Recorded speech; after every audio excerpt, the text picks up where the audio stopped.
Aujourd'hui, on va parler du top du pire de la cybersécurité. Alors en fait, on voit souvent passer ce même où, qui dit que globalement, tout ce qui est les infrastructures modernes repose sur des projets open source qui sont plus ou moins maintenus par un grand nombre de personnes. On a des exemples, hein, de manière générale. On a par exemple Linux, même s'il y a beaucoup de gens qui y participent. On a Docker, on a aussi VLC, et on a plein de choses comme ça. Mais on peut se poser la question, est-ce qu'en cybersécurité, c'est la même chose? Bah, il y en a plusieurs, effectivement. Il y a plusieurs initiatives comme ça. Et aujourd'hui, on va parler de l'OWASP. Alors l'OWASP, qu'est-ce que c'est? C'est une organisation qui a été fondée par ce monsieur il y a un peu plus de 25 ans maintenant, au début des années 2000 environ.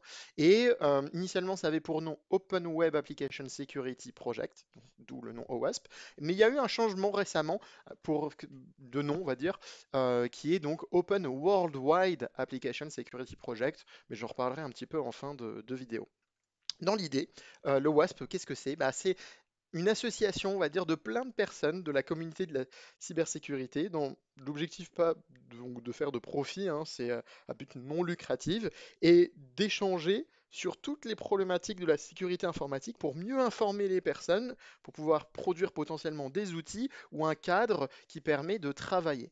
Et une des choses qui en ressort le plus de cette association, on va dire, de l'OWASP, c'est le top 10. Alors le top 10, qu'est-ce que c'est? C'est tous les 4 ans. Ils font un top 10 des vulnérabilités, du top justement des vulnérabilités qui sont les plus fréquentes, les plus importantes, qui sont constatées par les professionnels de la cybersécurité. Et tout ça, ça va être repris par plein d'institutions comme la FTC, l'ANSSI, MITRE, etc., etc. Donc des institutions parfois d'État, parce que ça va aider un petit peu à dire, OK, on a eu l'information par le WASP qui est très connu maintenant, qui dit bon bah voilà, il y a un top 10 des vulnérabilités, mais il faudrait peut-être qu'on focus un petit peu nos priorités sur ce top 10 là. Et du coup, c'est très important pour si vous êtes intéressé dans la cybersécurité, parce que c'est des choses que vous revoyez dans des offres d'emploi comme ici, hein. On voit que c'est très souvent demandé dans le domaine de la sécurité informatique de connaître qu'est-ce que c'est au moins, hein, de quoi on parle quand on parle de l'OWASP. Et donc, du coup, on va finir avec un top 10. Et là, on va parler du top 10 2021, et oui, pas celui encore de 2025. Le top 10 2021, donc on finit avec cette liste-là, avec 10 failles de vulnérabilité enfin 10 vulnérabilités, pardon, qu'on va retrouver et qu'on va expliquer un petit peu plus en détail après. Mais avant ça, j'aimerais vous expliquer comment ça a été établi cette liste. En fait, il y a plein d'informations qui sont remontées un peu partout dans le monde par plein de personnes, par plein aussi d'entreprises qui participent, qui aident gratuitement le WASP, comme par exemple HackerOne, GitLab, Cobalt, enfin voilà, des grosses boîtes, on va dire, de la cyber, ou pas forcément de la cyber, mais globalement qui sont concernées par toutes ces problématiques-là et par plein de personnes, hein, qui volontairement vont aider à récolter des informations comme ça, qui font partie de l'association, des chapitres, hein, comme on dit. Donc les chapitres, c'est justement des endroits où sont localisés, on va dire, l'association, le WASP, donc en Europe, en Amérique, en Afrique, en Asie, etc., etc. Et ils vont recueillir plein d'informations. Une fois qu'ils ont recueilli plein d'informations, ils vont faire un petit peu leur propre tambouille, on va dire, un petit peu leur propre mélange, avec plein de concepts que je veux vous présenter. Parce qu'on parle de CVSS, de CWE, de CVE, etc. Mais qu'est-ce que c'est que tout ça? Et c'est important à connaître aussi si vous êtes intéressé par la cybersécurité pour plus tard. Donc, qu'est-ce que c'est que CWE? Donc, en fait, ça veut dire Common Weakness Enumeration. Et là aussi, c'est aussi un projet qui est développée par une communauté, donc qui est open source. Et alors là, elle est intéressante parce que elle va recenser non pas uniquement, on va dire, des failles, des problèmes, des faiblesses, hein, en français, de sécurité uniquement sur les softwares, mais aussi sur le hardware. Et c'est vrai qu'on a tendance un petit peu à oublier qu'il peut y avoir des problèmes sur le hardware. Alors là, quand on va parler de CWE, on parle plutôt d'une famille de vulnérabilités. C'est très très large, d'accord? Si on prend un petit exemple, vous voyez le CWE 798, donc c'est son identifiant, et bien c'est Use of Hard-Coded Credentials. Donc on va retrouver des mots de passe, ou en tout cas des clés API, ou des choses comme ça, en dur, dans du code, qui est potentiellement accessible, ou ce genre de choses, quoi. Un autre exemple, cette fois plutôt hardware, même si c'est en lien aussi avec l'interface software, vous voyez le CWE 1256, c'est un problème général sur justement des problèmes de restriction entre le software et le hardware. Et quand on va regarder le CWE 1256, ben, on va en fait retrouver des CVE. Et justement, ça, c'est le second terme que je voulais vous expliquer. CVE, c'est pour Common Vulnerabilities and Exposures. Là, c'est beaucoup plus précis. Si on prend un exemple, tout de suite, pour être très concret, le CVE 2024-1709, donc c'est un CVE qui a eu lieu en 2024, à qui on a donné l'identifiant 1709, mais globalement, vous retrouverez toujours ce format CVE, l'année et l'identifiant. Et bien là, c'est très précis. Ça parle de ConnectWise, donc l'entreprise ConnectWise. Ça parle du logiciel Screen Connect de ConnectWise avec la version 23.9.7 et toutes les versions antérieures. Donc vous voyez, on est sur quelque chose de très très très très précis, alors que le CVE, bah, c'était un peu plus large. Et en fait, bah, après, ça explique ce que c'est que le CVE 2024-1709. Qu'est-ce que c'est? Bah, c'est simplement un problème de authentication bypass using an alternate path, etc. Et c'était une grosse faille de sécurité. Et si vous regardez un peu ce CVE-là, vous allez lui voir qu'on lui a attribué, on l'a mis dans une famille de faiblesses, de vulnérabilités qui existent grâce au CWE. Donc le CWE 288, Authentication Bypass Using an Alternate Path or Channel. J'espère que vous aimez bien mon accent anglais. Euh, et je vous ai dit que c'était une faille de sécurité importante, mais comment je sais? Eh bien, c'est parce qu'on lui a donné une note CVSS. CVSS, donc, ça veut dire quoi? Ça veut dire Common Vulnerability Scoring System. Et dans l'idée, en fait, simplement, si on essaye de calculer, si vous voulez, un petit peu cette faille, l'importance de cette faille de sécurité. Et là, on est sur du 10. C'est super important, en gros. C'est la plus grosse note. Que 0, bon, bah, c'est pas, presque ça n'existe pas, ou alors c'est un cas bizarre où on n'est pas sûr que ça existe même. Mais donc, du coup, c'est important. Pourquoi c'est important de donner une note un petit peu à des failles de sécurité? Parce qu'on pourrait se dire, elles sont toutes importantes.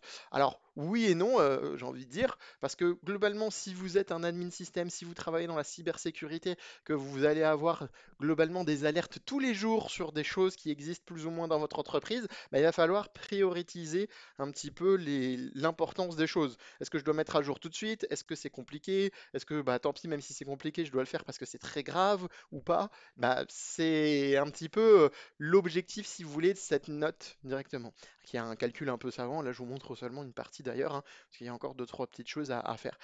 Vous verrez qu'il y a aussi plusieurs versions, vous avez peut-être vu sur la précédente image, il y a plusieurs versions du CVSS. Pourquoi? Bah parce que tout le monde n'est pas d'accord sur comment calculer les choses, il y a des gens qui n'ont pas adopté les nouvelles versions, etc. etc. C'est un peu le bordel, on va pas se mentir. Mais dans l'idée, bah voilà, ils vont prendre toutes ces informations-là, l'OASP, ils vont mélanger tout ça, ils vont catégoriser, mettre des choses en priorité, etc. Et on va finir du coup avec ce top 10 dont on va parler.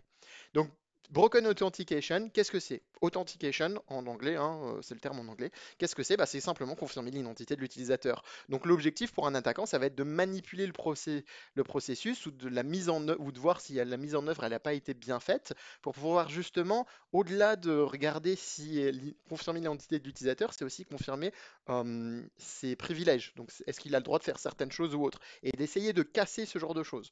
Donc ça, c'est assez important.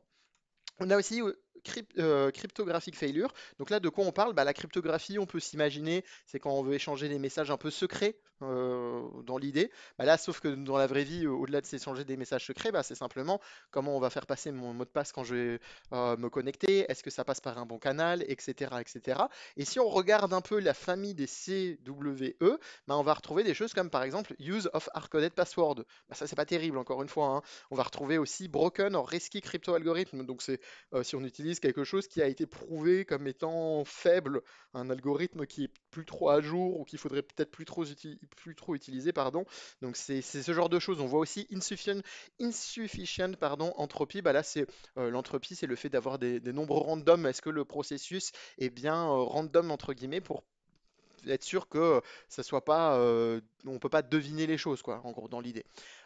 Ensuite, en troisième position, on a injection. Alors, injection, c'est très très large. On se l'imagine une injection, une seringue, on vous injecte quelque chose. Bah là, c'est un peu pareil, sauf qu'on va vous injecter du code malicieux. Et dans l'idée, bah, qu'est-ce que c'est que ça? Bah, c'est imaginer une barre de recherche un petit peu, où du coup vous faites des recherches pour rechercher des objets, des choses comme ça sur un site de vente. Et ben là, on va vous mettre du code en JavaScript. Donc là, on est plus dans des catégories XSS, ou alors du code SQL qui normalement ne devrait pas être interprété, mais parce que le site ne permet pas une certaine vérification, et ben ça va être justement le cas et on va pouvoir avoir des informations ou accès à des choses auxquelles on n'aurait pas eu le droit d'avoir accès en fait concrètement. Insecure Design, alors là, une catégorie nouvelle en plus, si je dis pas de bêtises, et qui est surtout un petit peu large, mais que je trouve intéressante, parce qu'en fait, l'idée, c'est de dire, bon bah, en fait, un des problèmes qui a été énormément remonté, c'est qu'on a essayé de créer quelque chose, les gens ont créé un système, un logiciel, un site web, toute une architecture, etc. Et en fait, ils n'ont pas trop pensé à la sécurité. Donc, en fait, on a mis des murs, mais par exemple, on n'a pas mis les portes. Donc c'est un peu dommage parce que du coup les murs ils servent à rien. Et là c'est des choses assez graves parce que c'est vraiment un secure design, c'est vraiment compliqué à corriger. C'est pas simplement une mauvaise pratique, c'est vraiment en fait malheureusement tout le système est fait de manière pas sécure. Donc il faut vraiment réfléchir à ça en amont normalement. Mais bon malheureusement c'est pas toujours si simple que ça. On a aussi Security Misconfiguration en cinquième place, qui est un petit peu lié, je trouve. On a des systèmes de plus en plus compliqués. Un des plus connus, c'est Active Directory, c'est celui qui fait le buzz depuis pas mal d'années maintenant, parce que c'est un gros système qui est utilisé par beaucoup d'entreprises et qui est assez complexe.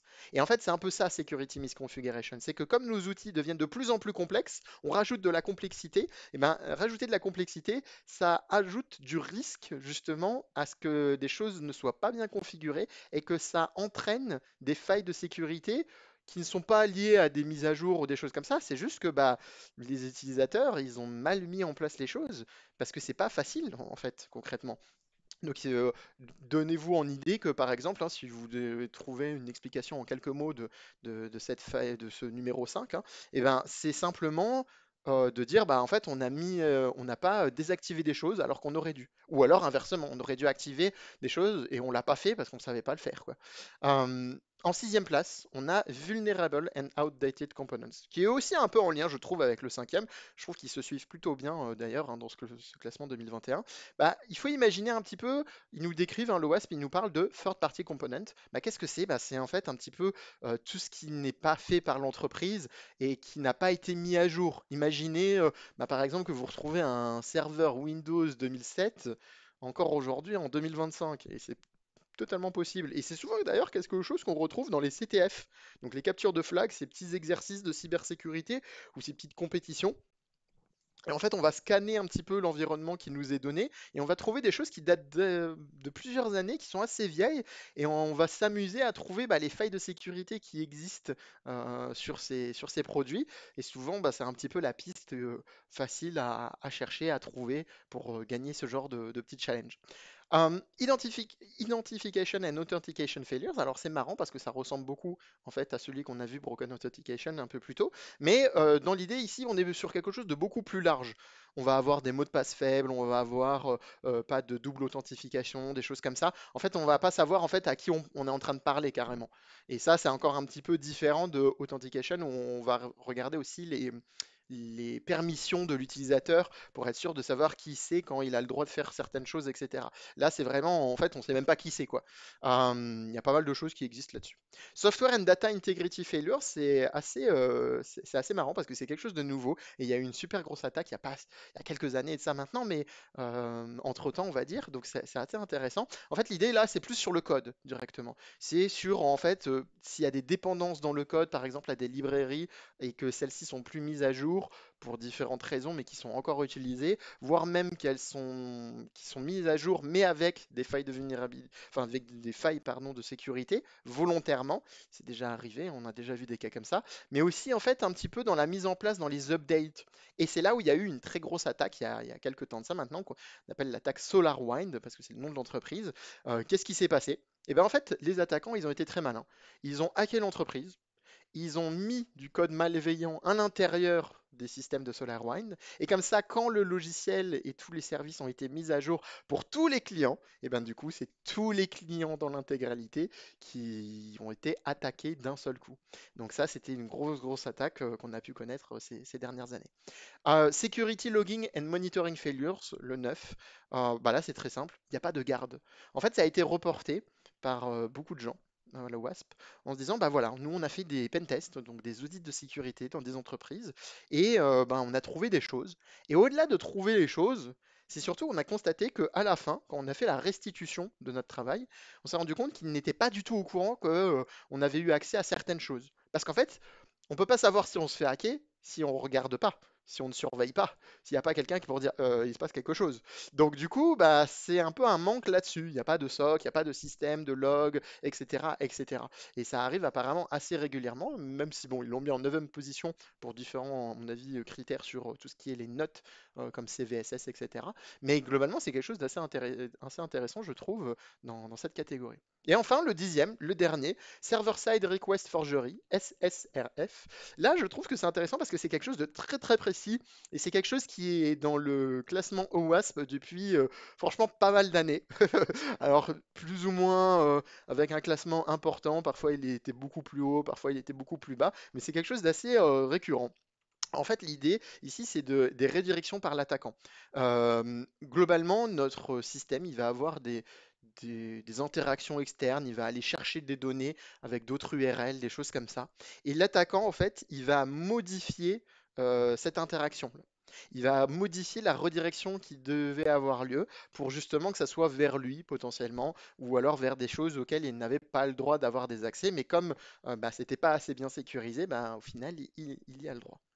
Et donc voilà, c'est ça le top 10 2021. Et un. Et alors la question c'est, bah, on est en 2025, je vous ai dit que c'était tous les 4 ans, bah, quand est-ce qu'arrive le top 10 2025? Eh bien bientôt, très très bientôt. On a eu une petite update en juillet qui nous dit bah, voilà, que le top 10 2025, il va arriver un peu plus tard dans l'été, peut-être début de la prochaine saison. Euh, on ne sait pas encore exactement la date, on ne sait pas encore quand, mais je voulais faire cette vidéo parce que bah, potentiellement, quand elle sortira, celle-ci, ce sera pas encore arrivé, mais ça arrivera dans peu de temps. Et du coup, comme ça, bah, quand vous allez voir les news tomber, parce que quand ça, à chaque fois hein, que l'OWASP sort, il y a pas mal d'articles qui sortent, pas mal de vidéos, ce genre de choses, bah, au moins vous savez de quoi on parle et vous allez pouvoir comparer un petit peu ce top 10 2021 au top 10 2025. Et ça va être assez intéressant de voir bah, qui est monté dans le classement, qui a baissé, est-ce qu'il y a des nouvelles catégories, est-ce qu'il y a des nouvelles choses qui sont arrivées, etc., etc. Au tout début de cette vidéo, je vous ai dit que le WASP, ils avaient changé de nom il y a quelques temps de ça, maintenant, il y a presque 2 ans. Ils ont aussi changé de direction. La personne qui a fondé le WASP a quitté l'organisation. Pas forcément d'ailleurs avec de bons termes, parce qu'ils trouvaient que l'organisation devenait de plus en plus ami avec les entreprises et ça l'embêtait parce que justement il voulait pas que ça soit trop influencé par les entreprises, même si la direction de l'OASP bien entendu a nié un petit peu ses propos, mais bon, c'est comme ça. Et ils ont changé ce nom parce que effectivement l'appellation où c'était web initialement, bah, l'OASP maintenant fait beaucoup plus de choses et je vous invite vraiment à regarder ce qu'ils font parce qu'ils produisent pas mal de choses et entre autres un petit peu les nouveautés, bah, c'est parler de l'IA et de tout ce qui est LLM, etc., etc. Ils font même un top 10 hein, LLM maintenant.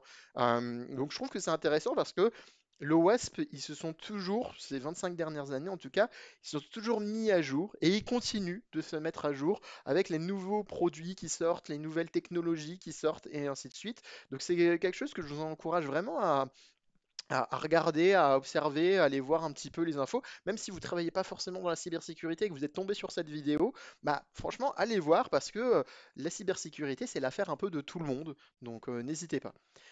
En tout cas, j'espère que cette vidéo vous a plu. Je vous remercie de l'avoir suivi. N'hésitez pas à laisser un petit commentaire si vous avez des questions, si vous voulez plus d'informations, si vous voulez plus de vidéos un petit peu sur ce genre de choses et sur tous les projets un peu open source de la cybersécurité, parce qu'il y en a pas mal qui sont intéressants. Donc n'hésitez pas. Merci encore une fois et je vous dis à bientôt.